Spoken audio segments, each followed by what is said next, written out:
quiero, si puedo, presentarle el marco de referencia para que pueda entender la importancia de estas palabras para la gente en ese punto en el tiempo, en este punto bíblico. Todo tiene que encajar, necesitamos entender el contexto un poco. En primer lugar, ya hay varios contextos que debemos ver. En primer lugar, tenemos que entender el contexto bíblico. Con esto quiero decir un trasfondo bíblico. ¿En dónde estamos en la Biblia? ¿En dónde estamos en el flujo de la revelación de Dios? ¿En dónde estamos en el plan de Dios de revelar su verdad al hombre? Bueno, este es un punto nuevo. Este es un cambio dramático y esta es una transformación increíble. Simplemente para mostrarle lo que quiero decir, quiero que vaya al último mensaje del Antiguo Testamento. El último mensaje está en Malaquías 4:6. Esta es la manera en la que el Antiguo Testamento termina. Esto es lo que dice Malaquías, el último libro y el último versículo del último capítulo.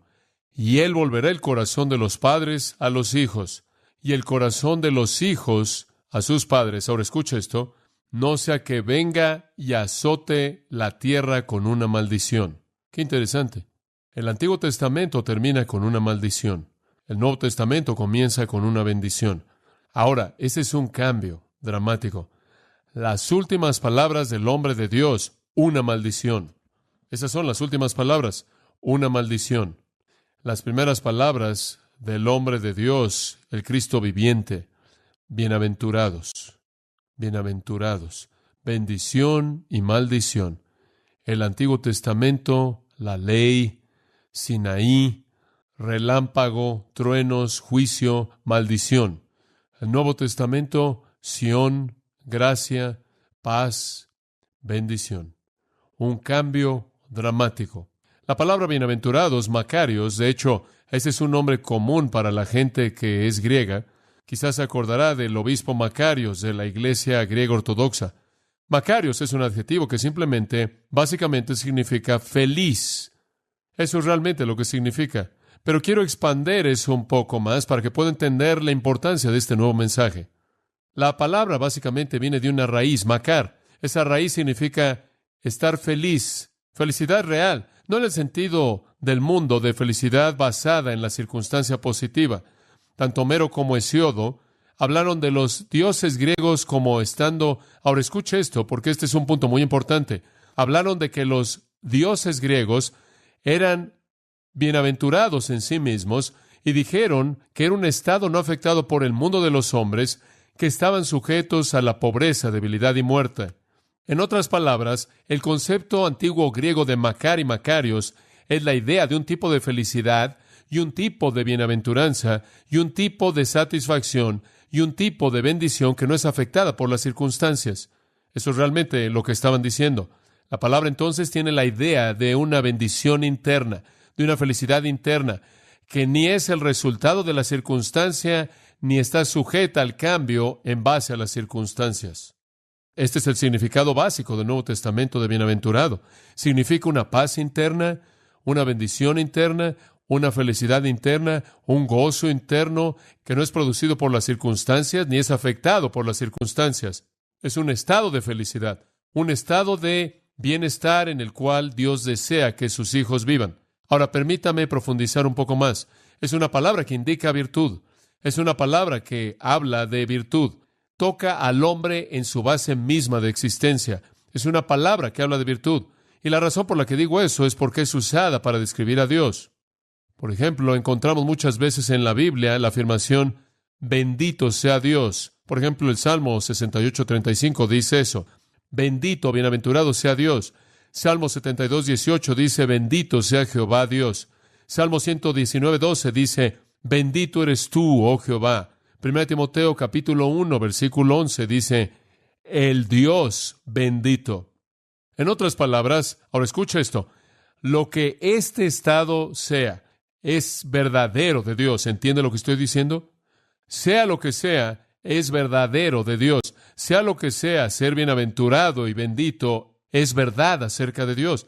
Ahora, debido a que esta palabra es usada de Dios, y por cierto, también es usada de nuestro Señor Jesucristo, en 1 Timoteo 6:15 dice, el Señor Jesucristo, quien es el bienaventurado y solo potentado, el Rey de reyes y Señor de señores. Entonces, esta bienaventuranza es una virtud que es característico de Dios, un aspecto característico que es real acerca de Dios y de Cristo. Ahora esto demanda que profundicemos más. Si lo que es esta bienaventuranza es el caso, es verdadero de Dios y es verdadero de Cristo, ahora escucha esto, entonces las únicas personas que jamás la experimentarán son aquellas que participan de Dios y participan de Cristo. Muy bien, no hay bienaventuranza fuera de eso. Pero Pedro nos dice en 2 de Pedro 1:4 que aquellos de nosotros que creemos en el Señor Jesucristo, escucha esto, somos participantes de la naturaleza divina, ¿verdad? Somos participantes de la naturaleza divina. La ventaja de eso, como se aplica aquí, es que podemos conocer la misma bienaventuranza, el mismo estado interno de satisfacción, la misma felicidad interna dentro de nosotros que es conocida por Dios y el Señor Jesucristo mismos. Qué cosa tan maravillosa es reconocer esto, entender esto. Macarios, entonces, es fundamentalmente un elemento de la esencia de Dios, y el hombre solo conocerá ese elemento si es participante de la naturaleza divina. Entonces, escuche, desde el principio es establecido, el sermón del monte no tiene nada que decir y nada que ofrecerle a alguien fuera de la fe en Jesucristo. Eso es elemental. Pero para aquellos de nosotros que conocemos y amamos al Señor Jesucristo, para aquellos de nosotros quienes por la fe en Cristo nos hemos convertido en participantes de la naturaleza divina, la misma bendición, la misma satisfacción, la misma felicidad, el mismo sentido de bienaventuranza, que es conocido por Dios de sí mismo y Cristo de sí mismo, puede ser conocido por nosotros de nosotros mismos. Es un pensamiento tremendo. Una vez que una persona conoce a Dios mediante Cristo, la bienaventuranza se vuelve disponible para él o ella. Entonces, para comenzar, escuche esto, que cuando hablamos de felicidad o cuando hablamos de bienaventuranza, es en un contexto bíblico y no está hablando de una actitud superficial basada en las circunstancias, está hablando acerca de una actitud interna basada en la morada misma de la naturaleza de Dios mismo. Entonces vemos que esto es algo tremendo que Dios está diciendo, que mientras que el antiguo pacto termina con una maldición, el nuevo comienza con el potencial de que la naturaleza misma de Dios mora en el creyente de tal manera que haya una bienaventuranza que solo es verdadera de Dios mismo. No sé si usted entiende eso. Esto es algo totalmente asombroso, que usted y yo podamos ser participantes de la naturaleza divina como para conocer la bendición misma que el Dios eterno conoce en su propia mente. Ese es el tipo de satisfacción que Dios quiere para nosotros. El Antiguo Testamento es el libro de Adán, y Adán es su historia y la historia del Antiguo Testamento. Es una historia algo triste. El primer rey en la tierra fue Adán, y fue dicho por Dios a Adán que él tenía dominio sobre la tierra. Él fue el primer monarca, pero él cayó, y desde que él cayó, el Antiguo Testamento tuvo que terminar. Y debido a que él cayó, el Antiguo Testamento tuvo que terminar con una maldición. Pero en el Nuevo Testamento hay un nuevo rey, y esa es la razón por la que Mateo comienza el Nuevo Testamento, porque él es el que presenta al rey. El rey es presentado inmediatamente. El último Adán, el postrer Adán, el segundo Adán, el que es mayor que Adán, y él es un rey quien no cae. El primer rey cayó y dejó una maldición. El segundo rey reina y deja una bendición. Un escritor lo dijo de esta manera: el primer Adán fue probado en un huerto hermoso y fracasó. El postrer Adán fue probado en un desierto peligroso y tuvo éxito. Debido a que el primer Adán fue un ladrón, él fue expulsado del paraíso, pero el postrer Adán convirtió a un ladrón en una cruz y dijo: hoy estarás conmigo en el paraíso. El libro de las generaciones del primer Adán termina con una maldición. El libro de las generaciones de Jesucristo termina con una promesa: no habrá más maldición. Así termina Apocalipsis. Entonces el Antiguo Testamento nos dio una ley para mostrar al hombre en su miseria, y el Nuevo Testamento nos da vida para mostrar al hombre en su bendición. Gran diferencia. Entonces Mateo nos presenta de manera inmediata, como hemos estado estudiando en nuestro estudio, nos presenta de manera inmediata al nuevo rey, ¿no es cierto? Es una nueva realidad fantástica que amanece en la historia humana. Hay un nuevo rey, hay uno que puede revertir la maldición terrible de Adán. Inmediatamente, conforme llegamos al Nuevo Testamento, enfrentamos la presentación de Mateo del rey, y ya hemos estudiado la descendencia del rey, y hemos estudiado la llegada del rey, y hemos estudiado la adoración del rey, y hemos estudiado la expectativa profética del rey, y hemos estudiado el proclamador del rey, Juan el Bautista, y la afirmación del rey, y la ventaja del rey conforme él ganó en su tentación, y la actividad del rey. Y ahora llegamos al discurso del rey, el manifiesto del monarca mismo. Y el sermón del monte es la afirmación grandiosa del rey conforme abre su boca y pronuncia bendición en lugar de maldición a aquellos que la desean. Ese es el contexto bíblico general en el que este sermón es presentado. Una nueva época, un nuevo rey, un nuevo mensaje. Pero también está el hecho de que conforme usted estudia las bienaventuranzas, conforme este mensaje bendito es dado, parece algo paradójico. Y Mateo está presentando un reino que realmente no encaja con lo que la mayoría de la gente habría esperado. Como puede ver, la felicidad, como Mateo la bosqueja aquí en las palabras de Jesús, no es exactamente la manera en la que el mundo lo entendería. De hecho, dice que las personas felices son los pobres en espíritu, los que lloran, los mansos, los que tienen hambre y sed, los misericordiosos, los puros en corazón, los pacificadores, los perseguidos, los calumniados. Ahora usted dice, espera un momento, no estoy seguro de que yo quiero ese tipo de felicidad. Se oye como miseria con otro nombre. Debes estar bromeando. Bueno, ese es el punto. Hay una paradoja. Porque a lo largo de esto, en conexión con la felicidad está la miseria. Y voy a decirlo en este punto y usted lo va a ver conforme avanzamos. La miseria es la clave para la felicidad. Dice usted, ahora espera un momento, ¿la miseria es la clave de la felicidad? Es correcto. Veremos eso conforme avanzamos a detalle. Pero para la mayoría de la gente, todo esto parece totalmente absurdo. Un escritor dijo esto, es como si Jesús se metió al mostrador de la vida y cambió todos los precios. Está al revés. ¿Qué quieres decir, que la felicidad sale de la miseria? ¿Qué estás diciendo? ¿Por qué dice, hombre, mira, la felicidad es... Tenemos libros de eso, la felicidad es esto y aquello. Usted sabe, trabajamos mucho en eso. La felicidad es el que busca lo que quiere, que aplasta a todo mundo. Y el hombre que tiene lo que quiere, cuando quiere, donde quiere, como lo quiere, eso es la felicidad. La felicidad es el macho. La felicidad es hacer lo que usted quiere. La felicidad es disfrutar de la vida al máximo. Eso es felicidad. La felicidad es adquirir las cosas del mundo. Felices los ricos, y felices los nobles, y felices los famosos, y felices son los populares. Pero no es así. El mensaje de este rey realmente no encaja con el retrato. Y Mateo es tan dinámico en una presentación así, porque su mensaje simplemente derriba las actitudes mundanas, inclusive las del pueblo judío mismo, quien habría leído Mateo en primer lugar. Inclusive Séneca, el filósofo romano, el tutor de Nerón en el primer siglo, dijo esto, y cito, ¿qué es más vergonzoso que equiparar la bondad de almas racionales con aquello que es irracional? Lo que él estaba diciendo era que cualquier necio sabe que no puede llenar el alma vacía de un hombre con cosas externas. Usted no puede llenar una necesidad racional con un objeto irracional. Eso es lo que el mundo trata de hacer. Jesús viene al mundo para anunciar que el árbol de la felicidad no crece en la tierra maldecida. Y tengo que decirle eso. El árbol de la felicidad no crece en la tierra maldecida, pero tantos lo buscan. Piensa en Salomón. Salomón fue el rey más impresionante que jamás vivió. Si alguien debió haber estado feliz según el estándar del mundo, él debió haber sido. Él tenía nobleza. Escuche, su descendencia era la línea real de David, mediante la cual el Mesías vendría, el linaje más noble y real en la historia del mundo. No hubo con mayor nobleza que Salomón. Su palacio era lo mejor en la tierra y estaba ubicado en la ciudad de Dios, la ciudad de Jerusalén.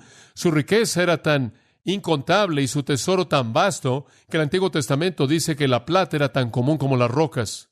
Su placer era comida fabulosa, establos increíbles. Estuve en el establo de Salomón en Megiddo, increíble, literalmente miles de los mejores caballos que podían ser hallados en el mundo. Él tuvo los edificios y los siervos y los viñedos y los lagos y los jardines, mujeres por cientos. ¿Su inteligencia? Bueno, él fue el hombre más inteligente que jamás vivió. Él lo tenía todo. En la evaluación del mundo, él lo tenía todo. Él debió haber sido un hombre infinitamente feliz. Y lo único que tuvo que decir acerca de eso fue esto: vanidad de vanidades. Todo es vanidad. La palabra significa vaciedad. Y el Nuevo Testamento lo expresa de esta manera. Porque la vida del hombre no consiste en la abundancia de las cosas que posee. Escuche, si usted está buscando felicidad en los bienes del mundo, está en el lugar equivocado. El árbol de la felicidad no crece en la tierra maldecida, no está ahí. Las cosas físicas no tocan el alma. ¿Escuchó eso? Es un punto simple, pero quiero que lo piense. Las cosas físicas no tocan el alma. Usted no puede satisfacer una necesidad espiritual con una sustancia física. No puede ser hecho, pero la gente trata de hacerlo. ¿Sabe una cosa? Digo, si realmente es miserable en su matrimonio, vaya y compre un auto. O si acaba de tener una discusión terrible con su esposa, vaya a comprar un traje nuevo. Se va a sentir mejor. Usted no puede llenar una necesidad espiritual con una sustancia física. Eso es necio. Tampoco puede hacer lo opuesto. Cuando usted tiene hambre, no quiere escuchar acerca de la gracia. Usted quiere cenar. Y cuando usted está en el desierto y está muriéndose de sed, no quiere que alguien le hable de la misericordia maravillosa de Dios, quiere agua. Usted no puede satisfacer una necesidad física con una sustancia espiritual. Es tan ridículo pensar que puede satisfacer una necesidad espiritual con una sustancia física. No puede ser hecho. Las cosas que no pueden calmar el corazón en una tormenta no pueden proveer ningún tipo de bienaventuranza. Usted no puede derramar aceite en un espíritu herido. Pienso en Saúl cuando estaba afligido. Todas las joyas en su corona no podían hacer nada por confortarlo. Pienso en el rey Belsasar en el libro de Daniel. Él estaba bebiendo y viviendo y estaban ahí en una fiesta como pocas en la historia de cualquier nación. Y de pronto, mientras que estuvo ahí en Daniel 5:3, dice que estaba bebiendo vino en los utensilios de oro del templo y la copa de todo el mundo era de oro y estaban disfrutando. Y después una figura de la mano de un hombre apareció en la pared y escribió Mene, Mene, Tekel, Upharsin. Pesado has sido en las balanzas y has quedado corto. Y de pronto la Biblia dice que su semblante cambió. ¿Y sabe lo que pasó? El vino se agrió y el alimento fue como roca en su estómago. Uno de los grandes santos puritanos, quien ha escrito cosas maravillosas que realmente tocan el corazón de cualquier persona, quien estudia la Biblia, es un hombre llamado Thomas Watson. Y Thomas Watson escribió esto: las cosas del mundo no van a mantener en calma al afligido de espíritu, así como un pedazo de papel va a detener una bala. Los deleites mundanos tienen alas, dice él, pueden ser comparados como aves que están en el jardín que se quedan por un tiempo, pero cuando se acerca usted a ellos, vuelan. Así las riquezas se harán alas y volarán como un águila. Proverbios 23:5 dice, son como el meteoro que pasa rápidamente, pero pasa y se aniquila a sí mismo. Son como un castillo de nieve que está ahí bajo los rayos intensos del sol. Las cosas externas ayudan más a afligir el alma que a bendecirla. Eclesiastés 5:3 dice, las riquezas son guardadas para el mal de sus dueños. ¿Escuchó eso? Las riquezas son guardadas para el mal de sus dueños. No hay satisfacción en lo que el mundo ofrece. Y cuando Jesús vino al mundo, escúcheme, Él no estaba ofreciendo las cosas del mundo. Y hay algunas personas que se presentan en la actualidad como cristianos que están ofreciendo las cosas del mundo. Están ofreciendo prosperidad financiera, dinero, éxito. Jesús nunca ofreció eso. Eso nunca está en el Sermón del Monte. Lo opuesto está aquí. De hecho, las cosas del mundo se vuelven combustible para el orgullo, se vuelven combustible para la lujuria, se convierten en un lazo, y Jesús mismo dijo que las cosas del mundo, las preocupaciones del mundo, las riquezas del mundo van a levantarse y van a ahogar la palabra. Son los espinos y le van a hacer a su alma lo que los espinos le hacen a su vestido o playera. Escuche, lo que Dios está diciendo en este sermón maravilloso, incomparable, en estas bienaventuranzas es simplemente esto. Nunca encontrará usted felicidad en este mundo. Nunca. Más vale que lo aprenda. Es como buscar a los vivos entre los muertos. Y el ángel dijo, no está aquí, Él ha resucitado. Y quiero simplemente tomar ese concepto y decir que si usted está buscando la realidad viva de la bienaventuranza real en la tierra, está usted buscando al vivo entre los muertos y no está ahí. Tiene que ascender a otro nivel. Pablo lo dijo de esta manera. Si pues habéis resucitado con Cristo, buscad las cosas que están, ¿qué? Arriba. Poned la mira en las cosas de arriba, no en las de la tierra. Juan lo dijo así. No améis al mundo ni las, ¿qué? Las cosas que están en el mundo. No hay satisfacción ahí. La felicidad no está ahí. La bienaventuranza no está en la tierra maldecida, está en otro nivel. Y el sermón del monte lo va a llevar a ese nivel. ¿Está listo? Lo va a sacar del mundo. Va a ir en contra de todo lo que oye por parte del vendedor. Va a ir en contra de todo lo que ve en los espectaculares, todo lo que lee en las revistas. Le va a dar un estándar totalmente diferente de la vida, totalmente opuesto a lo que el mundo le dice. Entonces, realmente va a tener dificultades en vivir si usted no lo aprende bien, porque va a ser bombardeado por toda persona que viene del sistema del mundo. Ahora, permítame llevarlo a otro pensamiento del contexto. Hay un contexto político aquí que también es simplemente fantástico. Los judíos estaban esperando un Mesías. Nada más que su definición de un Mesías era un gobernante político, ¿verdad? Estaban esperando que alguien viniera, usted sabe, que entrara en Jerusalén en un caballo blanco y aplastara a los romanos y todos cayeran muertos, y él guiara una revolución grande, infinitamente más allá de lo que jamás habían oído, inclusive más allá de la de Judas Macabeos y sus hijos, como cuando habían derrocado a Grecia temporalmente. Hombre, esperaban realmente un remolino de acontecimientos cuando el Mesías llegara. Estaban esperando cosas políticas, trataron de hacer de Jesús a un rey ahí en Galilea cuando él comenzó su ministerio por primera vez, Juan nos dice, porque vieron un estado de beneficencia social. Él alimentó a las 20,000 personas y se aparecieron en la mañana siguiente para recibir un desayuno gratuito. Pensaban que era lo más maravilloso que jamás habían visto. Este hombre iba a alimentarlos. Iba a haber un bienestar constante. Nunca tendrían que volver a trabajar. Él simplemente hace alimento. Estaban viendo lo político en esto. Estaban viendo cómo esto podía satisfacer su humanidad. Y el Señor pasó por en medio y los dejó y no quería ser ese tipo de rey. Escuche, los judíos estaban esperando un reino político, pero Jesús nunca les ofreció uno. Él vio a Pilato ese día cuando estaba en medio de la burla de un juicio, y Pilato le dijo, ¿eres un rey? Y Jesús le dijo, tú lo has dicho. Y Pilato, de hecho, dijo, bueno, ¿qué tipo de reino eres tú? Él dijo, te voy a decir una cosa, mi reino no es ¿qué? De este mundo. Mi reino, si fuera de este mundo, pelearían mis soldados, mis discípulos, pero mi reino no es de este mundo. Jesús nunca se enfocó en la política. Él no estaba tan preocupado con cambiar la estructura como lo estaba en el interior. Y esto es lo que dice en su primer sermón. No hay política en el Sermón del Monte en absoluto. No hay una referencia al aspecto social o político del reino aquí, ni una. Los judíos estaban tan preocupados por la política y la vida social. Jesús no hace referencia a eso en absoluto. El énfasis, quiero que entienda esto, el énfasis está en ser. Esa es la palabra que usted debe ver. El énfasis está en ser, no en gobernar o poseer, sino en ser. En otras palabras, Él no busca lo que los hombres hacen, Él busca lo que los hombres son, porque lo que son va a determinar lo que hacen. Todos los ideales que son dados en el Sermón del Monte son opuestos a las ideas humanas acerca del gobierno, ideas humanas acerca de reinos. De hecho, las personas más exaltadas en el reino de Cristo serían las más bajas de lo bajo en la evaluación del mundo. ¿Sabe usted quién fue el hombre más grande que jamás vivió hasta este entonces? ¿Quién fue? Juan el Bautista. En lo que al mundo concierne, él no era nada más que un loco que andaba ahí en un traje de Tarzán modificado comiendo insectos. Y ni siquiera era parte del sistema religioso. Jesús dijo que él fue el hombre más grande que jamás había vivido. Y él procedió a decir, pero hay uno mayor que él. ¿Sabe quién es? El menor, el más pequeño en mi reino. Los pobres en espíritu, los que lloran, los mansos, los que tienen hambre y sed, que se sienten vacíos en su interior, esos que están llenos de misericordia, los que son puros de corazón, los que hacen la paz, los que son perseguidos, los que son calumniados. Eso se oye para mí como la lista más grande de perdedores que jamás he visto.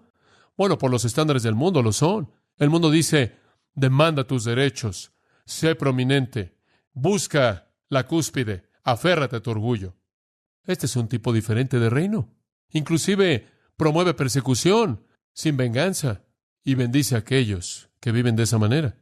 Es un reino espiritual. Entonces el aspecto político de este mensaje era devastador. Era absolutamente opuesto a lo que ellos esperaban que dijera un Mesías. Ahora quiero hablar tan solo de un área más acerca del contexto religioso para que tenga usted una idea general del enfoque del Sermón del Monte. Hemos visto un poco del contexto bíblico, hemos visto un poco de la perspectiva de Mateo, algo de cómo el mundo lo vería, algo de la política de esto, pero ahora quiero que vea la escena religiosa. Realmente es fascinante. Jesús estaba confrontando a una sociedad muy religiosa, de hecho, una sociedad llena de gente religiosa. Eran ritualistas profesionales, y ese es un trasfondo importante. Permítame tan solo dividirlos en 4 grupos. Había 4 grupos primordiales dentro de la religión del judaísmo: los fariseos, los saduceos, los esenios y los celotes.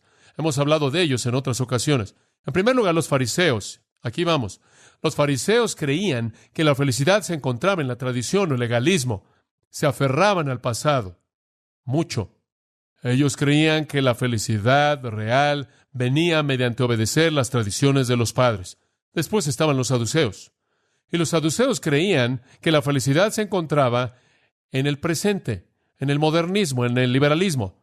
No en el pasado, hombre, estamos aquí, tenemos que hacerlo así. Una religión actualizada, un liberalismo nuevo. Olvida lo pasado. Y sabe una cosa, en un sentido, ambos tenían algo de verdad. Los fariseos tenían razón. La religión verdadera tiene que estar basada en el pasado. Los saduceos tenían algo de verdad, porque la verdadera religión también tiene que operar en el presente, funcionar en la actualidad. Y después estaban los escenos. Y los escenos dijeron, no, la felicidad está en la separación del mundo. Oh, se oye bien, ¿no es cierto? Nada más que estaban hablando acerca de separación geográfica. Simplemente se salieron de la ciudad. Hace años atrás hubo un anuncio en una revista cristiana publicada por una de las universidades más fundamentales cristianas, que decía que la escuela estaba ubicada a más de 18 kilómetros del pecado más cercano. Y nada más, como comentar al margen, quiero decir que eso nos encantará que así fuera. Pero los escenos creían que debíamos salirnos de la ciudad, en donde no había pecado. Entonces estaban los fariseos, los saduceos, los escenos, y estaban los celotes. Y los celotes dijeron que la felicidad se encontraba en la rebelión política. La felicidad se encuentra en la revolución. La felicidad se encuentra en derrocar a Roma. Entonces, como puede ver, los fariseos estaban diciendo, vamos hacia atrás. Y los saduceos estaban diciendo, vamos hacia adelante. Los escenos estaban diciendo, salgamos. Y los celotes estaban diciendo, vamos en contra. Y los fariseos eran los nostálgicos. Y los saduceos eran los modernistas. Y estaban comprando muebles daneses. Y los escenes eran los que se aislaban. Estaban ahí apilados en un monasterio en algún lugar. Y los celotes eran los llamados activistas sociales, religiosos. ¡Qué desastre! Se oye exactamente como 1978 para mí. Tenemos religiosos que viven en el pasado. Tenemos a liberales que están tratando de inventar una nueva religión para la actualidad. Tenemos a personas que creen que la vida santa es una cuestión de geografía y simplemente quieren asegurarse de que nunca se acerquen a nada que se ve como pecado. Y después tenemos a personas que creen que la religión es cuestión de desfilar y marchar en algún lugar. Jesús estaba confrontando a una sociedad entera de religiosos. Todos tenían su propia idea y el punto que Jesús estaba presentando era, oigan, ¿saben una cosa? Todos están mal, todos ustedes. Para el fariseo les estaba diciendo, la religión no es cuestión de asuntos externos. Y para el saduceo le estaba diciendo, la religión no es cuestión de filosofía humana inventada para acomodar al día actual. Y al esceno, él estaba diciendo, créeme, la religión no es cuestión de ubicación geográfica. Y a los celotes él estaba diciendo, ni la religión es cuestión de activismo social. Lo que él estaba diciendo es esto, mi reino está en el interior, ¿se da cuenta? Es interno. Ese es el punto. Ese es el mensaje entero de Jesús al mundo. Esa es la base entera del Sermón del Monte.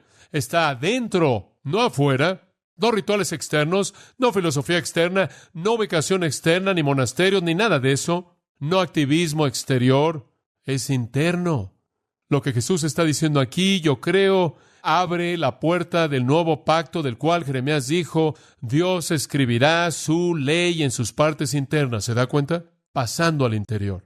Y entonces Jesús lo resumió al decirles, miren, los fariseos, los saduceos, los escenos, los celotes y toda persona quien era un conglomerado de todo eso o estaba en medio de estos cuatro grupos, quiero decirles a todos algo. A menos de que su justicia sobrepase ese tipo de justicia, no entraréis en mi reino, ¿lo ve?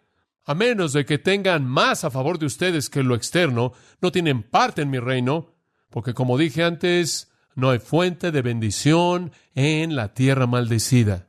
Está más allá de eso.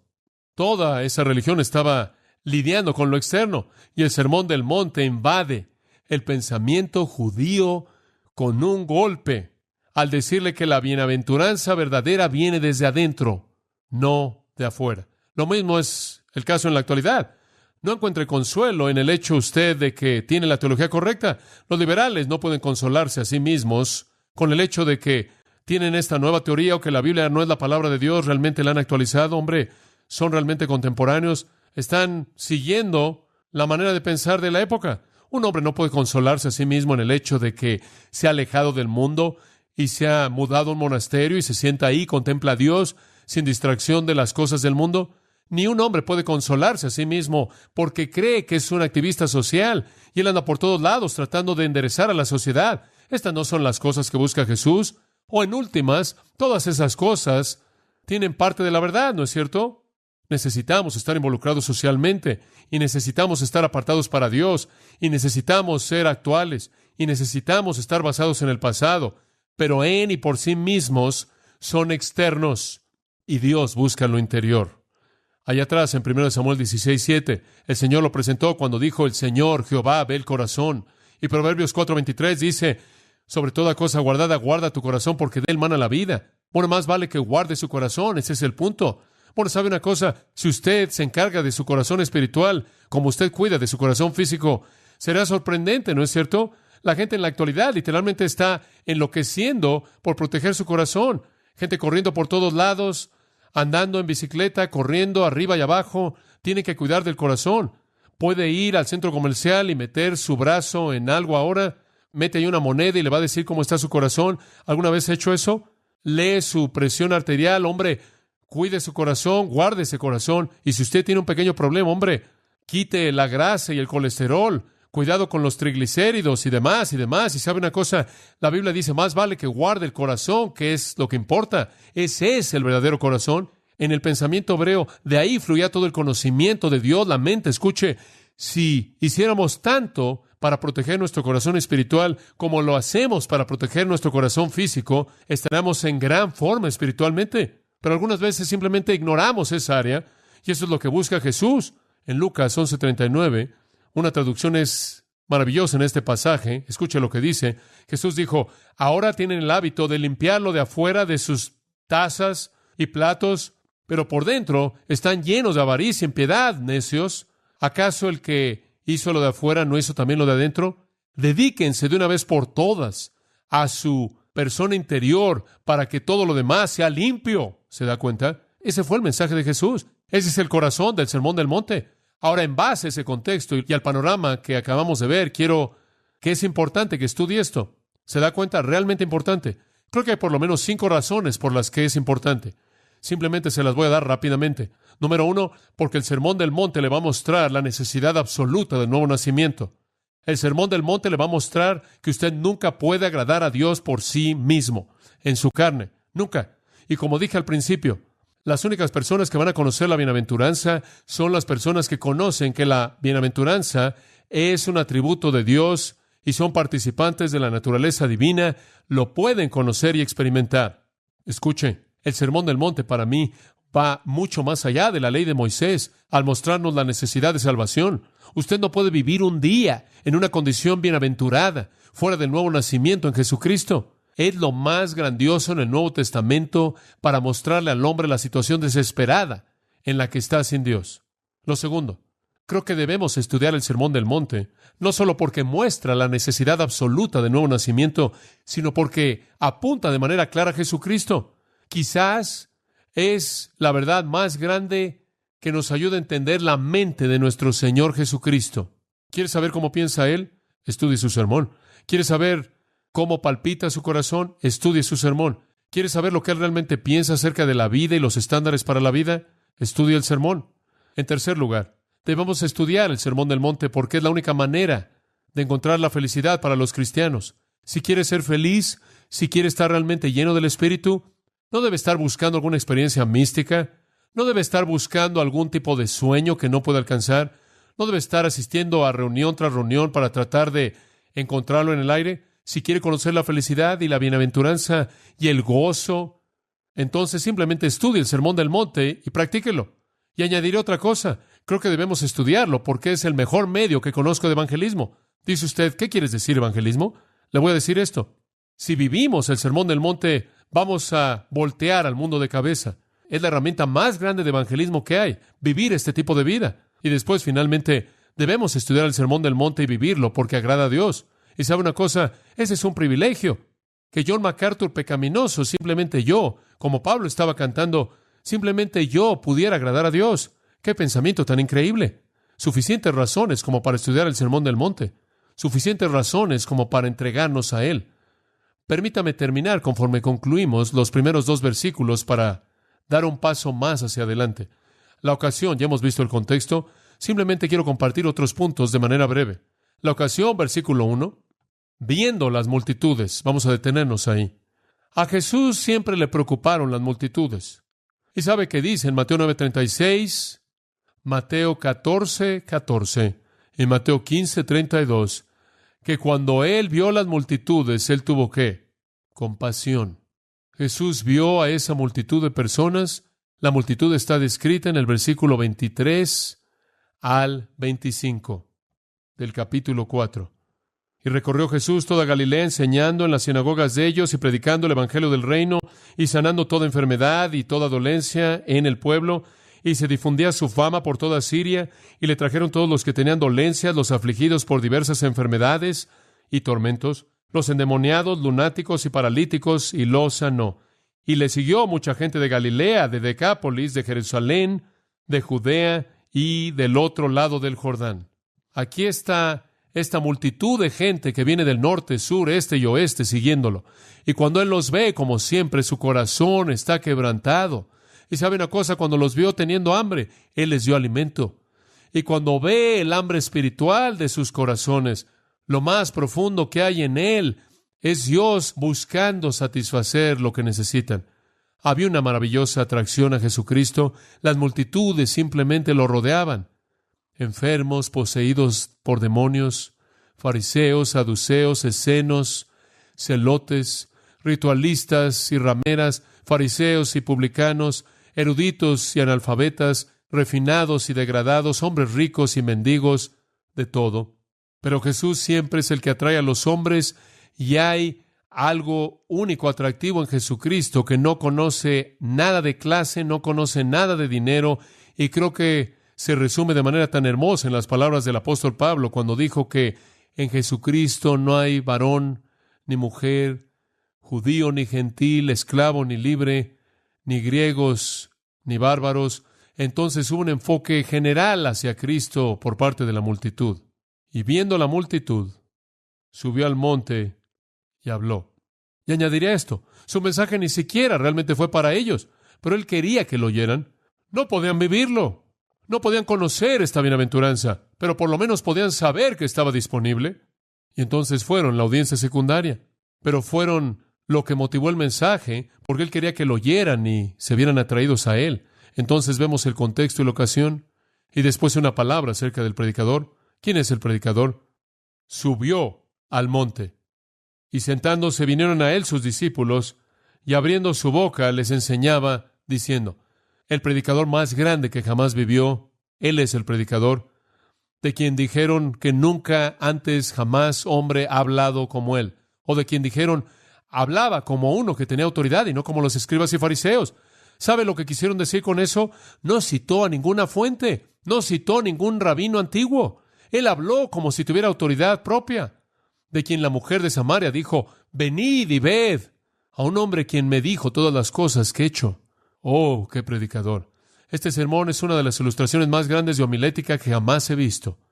Tiene 3 puntos. No puede haber una mejor homilética que esa.